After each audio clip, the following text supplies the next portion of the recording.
சைனாவில் இருக்கக்கூடிய சில விரோத சக்தி இந்திய விரோத சக்திகள் இலங்கையில் உள்ள முக்கியமான ஒரு பகுதிகளில், தமிழர் வாழக்கூடிய பகுதிகளில் அவர்கள் பிரதிதினம் சென்று, யாழ்ப்பாணத்தில் சென்று அங்கெல்லாம் இருக்கக்கூடிய பல தமிழகத்தில் ஸ்டே நோ டெலிமிட்டேஷன் என்று சட்டை கட்டு டி-ஷர்ட் போட்டு உள்ள வந்துட முடியுமா? தமிழக அரசாங்கத்தினுடைய எதிர்ப்பாக. ஆக மொத்தம் திராவிட முன்னேற்ற கழகம் தமிழகத்தில் ஒரு நீதி, டெல்லியில் அநீதி, தமிழகத்தில் வெண்ணெய், டெல்லிக்கு சுண்ணாம்பு என்ற இரட்டை வேடம் போகிறது. இருக்கக்கூடிய எம்பிக்களில் 8 இல்ல 10 குட்டி அதானிகள் இருக்கிறார்கள். ஜெகத் ரக்ஷகன், தயாநிதி மாறன் போன்றவர்களை தவிர டி.ஆர். பாலு, அவருக்கு எத்தனை ஃபேக்டரி இருக்குது? கிங் கெமிக்கல்ஸ், கனிமொழிக்கே டிஸ்டிலரி ஃபேக்டரி நிறைய இருக்குது. ஆக மொத்தம் தங்களுடைய வியாபாரத்திற்காக வருகிறார்கள் என்று எடப்பாடி பழனிசாமி சொன்னாரே, திமுக has become ஒரு கார்பரேட் பார்ட்டி என்று. அது கரெக்டாகத்தான் இருக்கிறது. கற்பழிப்பு, விதவைகள் குறைந்தது 50% அதிகமாகிவிட்டது. ஆனால் நரேந்திர மோடியினுடைய ஆட்சியோ அது மாதிரி இல்லை. அதனால்தான் அவரை மீண்டும் பொது ஜனங்கள் எதிர்பார்க்கிறார்கள் நல்ல ஆட்சியை தருவார் என்று. ஆனால் சசி தரூர் சொல்வதற்கு ஒரு காரணம் உண்டு. பயம். கேரளாவில் தன்னுடைய சிஸ்டர் பிரியங்கா காந்தி தேர்ந்தெடுத்த பிறகு கேரளாவில் காங்கிரஸ் ஆட்சி வரக்கூடிய அளவிற்கு பொதுமக்களிடையே ஒரு எதிர்ப்பு இருக்கிறது. கம்யூனிஸ்ட் கட்சிக்கு, பின்னாரை விஜயனுக்கு எதிர்ப்பு இருக்கிறது. சப்போஸ் இந்த சமயத்தில் சசி தரூரை நிந்தினால் அவர் பாஜகவிலோ அல்லது சிபிஎம்மிலோ சேர்ந்து விடுவார்.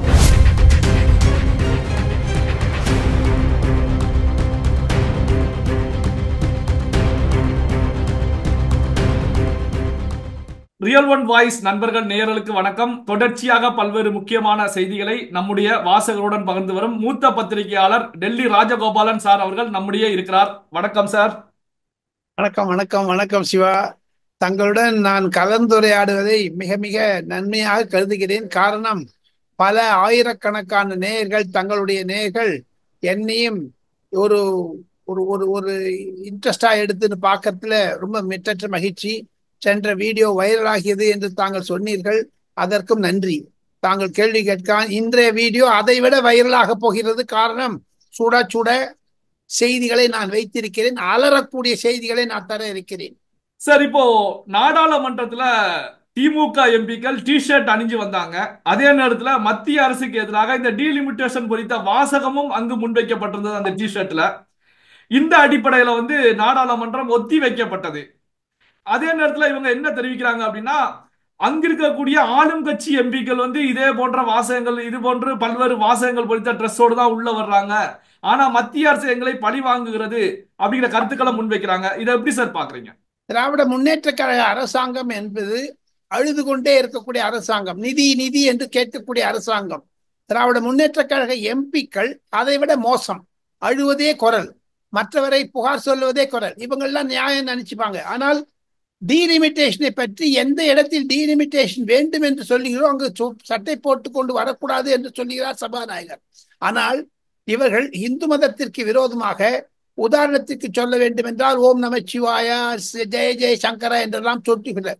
ஒன்னே ஒண்ணு கேட்கறேங்க, எந்த திராவிட முன்னேற்ற கழக எம்பி கருப்பு கர வேஸ்ட் சேப்பு கர வேஷ்டி கட்டின்னு வரான்னு சொல்லுங்க பார்ப்போம். இப்போ திராவிட முன்னேற்ற கழக எம்பிக்கள் எல்லாருமே பேண்ட் போட ஆரம்பிச்சிட்டாங்க.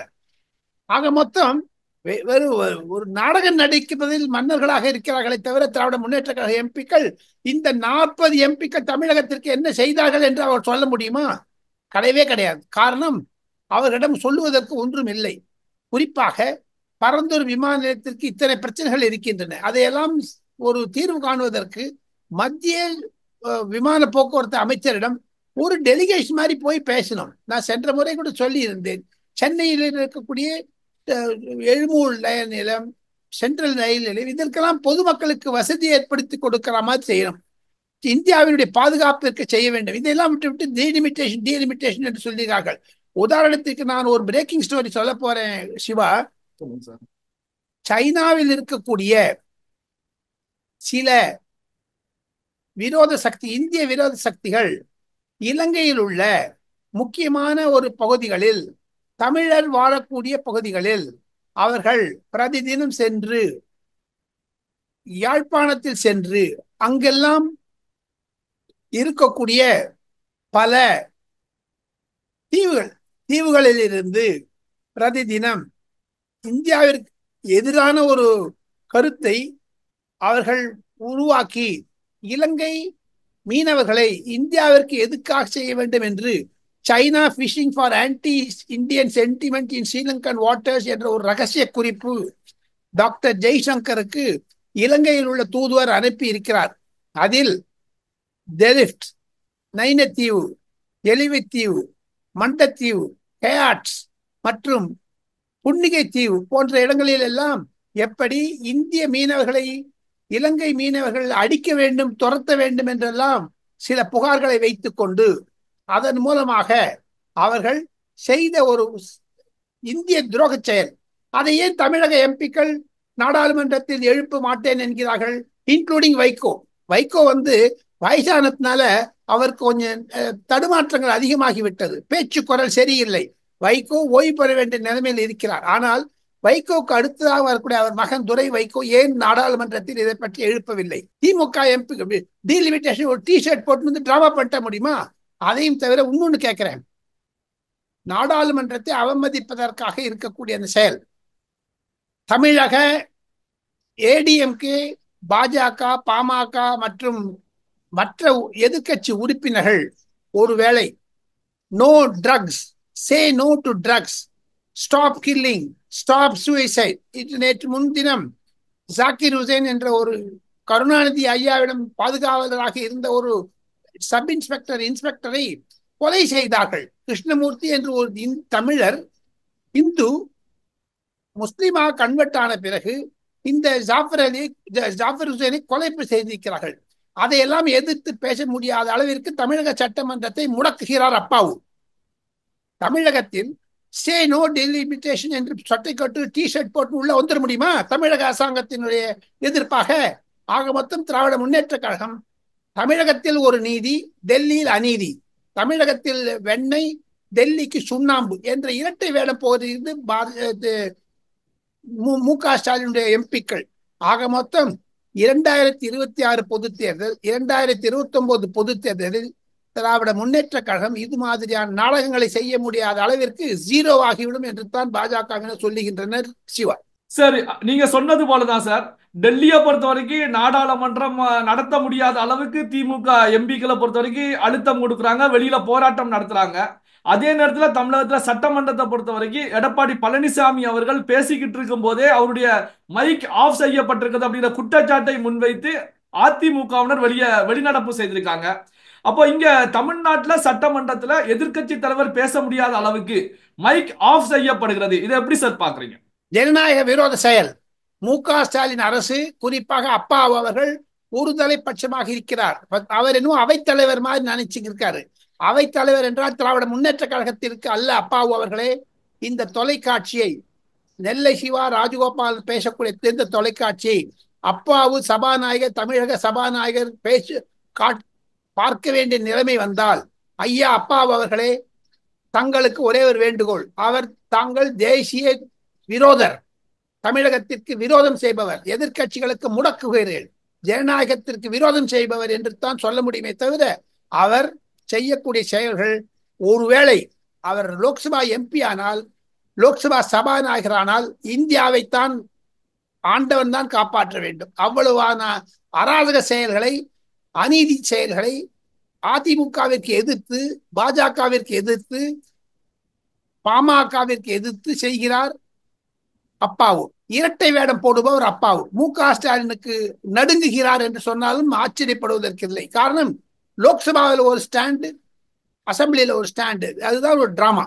சார், அதே நேரத்தில் கனிமொழி டி.ஆர். பாலு அவர்களை பொறுத்த வரைக்கும் நாடாளுமன்றத்துக்கு வெளியில பேசும்போது இந்த டீலிமிட்டேஷன் குறித்து உள்துறை அமைச்சர் அமித்ஷா அவர்கள் பேசுவதற்கு முன் வரல, தட்டி கழிக்கிறார் அப்படிங்கிற குற்றச்சாட்டை முன் வச்சிருக்காங்க. இந்த விஷயத்தை அமித்ஷா அவர்கள் எப்படி சார் பார்ப்பாங்க? அமித்ஷா சென்னையில் பதில் சொல்லிவிட்டார், மீண்டும் மீண்டும் சொல்ல மாட்டார். அவர்களை உசுப்பி விட வேண்டும் என்றுதான் நினைக்கிறார்களே தவிர திராவிட முன்னேற்ற கழக எம்பிக்களை வட இந்திய எம்பிக்கள் என்ன சொல்லுகிறார்கள்? தேச விரோதிகள் என்று சொல்லுகிறார்கள். காரணம், ஜோக்கர்ஸ், டிராமட்டிஸ்ட் என்றெல்லாம் தான் சொல்லுகிறார்கள், டிராமாவாச்சி என்று சொல்லுகிறார்கள். ஆக மொத்தம் திராவிட முன்னேற்ற கழகம் எம்பிக்கள் தமிழகத்திற்கு துரோகம் செய்கிறார்கள். 8 கோடி தமிழர்களுக்கு துரோகம் செய்கிறார்கள். டெல்லிக்கு வராங்க, ஏர்கிராப்ட்ல வராங்க, ஏர்கிராப்ட்ல போறாங்க. டெய்லி டிஏ 1 லட்சம் ரூபாய்க்கு வாங்குறாங்க. மாசம் மாசம் ஒண்ணு. அதுல 15 பேருக்கு இடி கேஸ் இருக்குதுங்க. கொழுத்த பணக்காரனா இருக்காங்களே. இருக்கக்கூடிய எம்பிக்களில் 8 இல்ல 10 குட்டி அதானிகள் இருக்கிறார்கள். ஜெகத் ரக்ஷகன், தயாநிதி மாறன் போன்றவர்களை தவிர டிஆர் பாலு. அவருக்கு எத்தனை ஃபேக்டரி இருக்குங்க? King chemicals. ஏன் கனிமொழிக்கே டிஸ்டிலரி ஃபேக்டரி நிறைய இருக்குது. ஆக மொத்தம் தங்களுடைய வியாபாரத்திற்காக வருகிறார்கள் என்று எடப்பாடி பழனிசாமி சொன்னாரே, திமுக ஹஸ் பிகம் ஒரு கார்பரேட் பார்ட்டி என்று. அது கரெக்டாகத்தான் இருக்கிறது. சார், இப்போ அர்ஜுன் சம்பத் அவர்கள் இப்போ தெரிவிச்ச கருத்து ஒண்ணு முக்கியமானதா இருந்துகிட்டு இருக்கு. என்ன தெரிவிக்கிறாங்க அப்படின்னா, 2026 சட்டமன்ற தேர்தல் சமயத்துல திமுக தமிழகத்துல ஆட்சியில இருந்தா அதிகாரத்தை துஷ்பிரயோகம் பண்ணுவாங்க தேர்தலில் வெற்றி பெறுவதற்காக. அதே நேரத்தில் பார்க்கும்போது தமிழ்நாட்டில் ஆட்சி கலைப்பு செய்யப்பட்டு ஜனாதிபதி கண்ட்ரோல்ல வச்சுக்கிட்டு தான் தமிழ்நாட்டில் தேர்தலை நடத்த வேண்டும், அதற்கு மத்திய அரசாங்கம் முன்வர வேண்டும் அப்படிங்கிற நிலையில ஒரு கருத்தை முன் வச்சிருக்காங்க. இதை எப்படி சார் பாக்குறீங்க? அர்ஜுன் சம்பத் கூறுவது தவறு. அது மாதிரியான ஒரு மனநிலை பாஜகவிற்கு கிடைத்து இல்லை. கடந்த 10 வருடங்களில் ஒருவித இடத்திற்கு கூட ஜனாதிபதி ஆட்சியை நரேந்திர மோடி அமலாக்கத்திற்கு கொண்டு வந்தது இல்லை. அதை வைத்து பார்த்தால் அர்ஜுன் சம்பத் இந்து முன்னணி கழக கட்சியினுடைய தலைவர் கூறுவது தவறு. அவர் நரேந்திர மோடிக்கு மிக நெருங்கிய நண்பராக இருந்தாலும் தமிழகத்தில் இந்து விரோத சக்திகள் அதிகமாகிவிட்டதை அவர் அதிகமாக பிரச்சாரம் செய்து பொதுமக்களிடையே அதை கொண்டு போய் விட்டு அதன் மூலமாக ஆட்சியை கலைக்க வேண்டுமே தவிர வாக்குகள் மூலமாக ஜனாதிபதி ஆட்சி வைத்துக் கொண்டு நரேந்திர மோடி செய்ய மாட்டார் என்பதைத்தான் உறுதிப்பட சொல்ல முடியும். காரணம், நரேந்திர மோடியினுடைய நடவடிக்கை கடந்த 10 ஆண்டுகளில் அப்படி இருந்தது என்பதுதான் கருத்து. காங்கிரஸ் எம்பி கேரளாவை சேர்ந்த சசி தாரூர் அவர்கள் ஒரு நிகழ்ச்சியில பேசும்போது மீண்டும் மோடியா புகழ்ந்து பேசியிருக்காங்க. இங்க யுக்ரைன் ரஷ்யா போரை பொறுத்த வரைக்கும் இந்தியா அமைதியான வழியில பயணிக்கும் அப்படின்னு சொல்லி ஒரு பக்கம் யுக்ரைன் அதிபர் ஜெலன்ஸ்கியையும் மோடி கட்டிப்பிடிக்கிறார். அதே நேரத்தில் இந்த பக்கம் ரஷ்ய அதிபர் புட்டினையும் மோடி அவர்கள் சென்று கட்டிப்பிடிக்கிறார். இந்தியாவுடைய செயல்பாடு சிறப்பாக இருக்கிறது அப்படின்னு சொல்லி புகழ்ந்து பேசியிருக்காங்க. அதே நேரத்தில் இந்த விஷயத்த பாஜக எம்பிக்கள், பாஜக தொண்டர்கள் வரவேற்று சோசியல் மீடியால ட்ரெண்டிங் பண்ணிக்கிட்டு இருக்காங்க. இதை எப்படி சார் பாக்குறீங்க? இது ராகுல் காந்திக்கு கொடுத்த ஒரு சாட்டை அடி. அதையும் தவிர ஜெயா பிரதா என்று அமிதாப் பச்சனுடைய மனைவி கூட நேற்று ஒரு கருத்தரங்கில் பேசும் பொழுது ஜெயா பகதூரி பச்சன் சொல்லி இருக்கிறார், நரேந்திர மோடி தான் இந்தியாவில் ஒரு மாபெரும் தலைவர் என்று. இதே தானே ப. சிதம்பரம் சொன்னார். மாணிக் தாக்கூரும் அதை தான் சொல்லிக் கொண்டு வருகிறார். மாணிக் தாக்கூர் ராகுல் காந்தியிடம் இருந்தாலும் அவர் கண்டிப்பாக நரேந்திர மோடியை ஒரு பின்பற்றி வருகிறார். நரேந்திர மோடி ஆதிக்கம் 3வது முறையாக இந்தியாவில் பிரதமரான பிறகு அவர் மீண்டும் மீண்டும் மீண்டும் மீண்டும் வெற்றி பெறுவதற்கான காரணம் ஊழலற்ற அரசாங்கம். அதையும் தவிர இந்திய பாதுகாப்பு. இது பாருங்க, தமிழ்நாட்டில் பிரதிதினம் கொள்ளை கொலை கொள்ளை, சாராய கொள்ளை, விதவைகள் கடந்த 10 ஆண்டுகளில் இருந்ததை விட இந்த 5 ஆண்டுகளில் மு.க. ஸ்டாலினுடைய அரசாங்கத்தில் கற்பழிப்பு, விதவைகள் குறைந்தது 50% அதிகமாகிவிட்டது. ஆனால் நரேந்திர மோடியினுடைய ஆட்சியோ அது மாதிரி இல்லை. அதனால்தான் அவரை மீண்டும் பொது ஜனங்கள் எதிர்பார்க்கிறார்கள் நல்ல ஆட்சியை தருவார் என்று. ஆனால் சசி தரூர் சொல்வதற்கு ஒரு காரணம் உண்டு. உக்ரைன் விஷயத்தை அவர் அதிகமாக நன்றாக சமாளித்து நரேந்திர மோடி அவர்கள் உக்ரைன் அதிபரிடமும் ரஷ்ய அதிபரிடம் பேசி, டொனால்டு டிரம்பிடம் பேசி விஸ்வகுரு என்ற இடத்தில் இந்தியாவை முக்கியத்துவமான ஒரு இடத்தில் வைத்திருக்கிறாரே தவிர மு.க. ஸ்டாலின் மாதிரியோ அல்லது மற்ற இந்தி கூட்டணி ராகுல் மாதிரியோ நரேந்திர மோடி அவர்கள் உளறுவது கிடையாது என்பதைத்தான் நான் பதிவு செய்ய விரும்புகிறேன். சிவா, இந்த சசி தாரூர் அவர்கள் இப்படியாக மோடி அவர்களை புகழ்ந்து பேசிய நிலையிலையும் ராகுல் காந்தி அவர்கள் சசி தாரூர் மீது என்ன காரணத்துக்காக எந்த ஒரு நடவடிக்கையும் ஆக்ஷனும் எடுக்காமல் அமைதியாகவே இருக்காங்க சார்? பயம். கேரளாவில் தன்னுடைய சிஸ்டர் பிரியங்கா காந்தி தேர்ந்தெடுத்த பிறகு கேரளாவில் காங்கிரஸ் ஆட்சி வரக்கூடிய அளவிற்கு பொதுமக்களிடையே ஒரு எதிர்ப்பு இருக்கிறது. கம்யூனிஸ்ட் கட்சிக்கு, பின்னாரை விஜயனுக்கு எதிர்ப்பு இருக்கிறது. சப்போஸ் இந்த சமயத்தில் சசி தரூரை நிந்தினால் அவர் பாஜகவிலோ அல்லது சிபிஎம்மிலோ சேர்ந்து விடுவார். ஏற்கனவே கே.வி. தாமஸ் போன்ற சீனியர் கட்சி உறுப்பினர்கள், காங்கிரஸ் கட்சி உறுப்பினர்கள் சிபிஎம்மில் சேர்ந்து விட்டார்கள். இதைத்தான் ராகுல் காந்தி அச்சப்படுகிறார். ராகுல் காந்திக்கு தம் இல்லை சசி தரூர் மீது நடவடிக்கை எடுக்க. பல்வேறு முக்கியமான தகவல்களை நம்முடைய வாசகருடன் பகிர்ந்து கொண்டதற்கு நன்றி சார். தேங்க்யூ. நன்றி.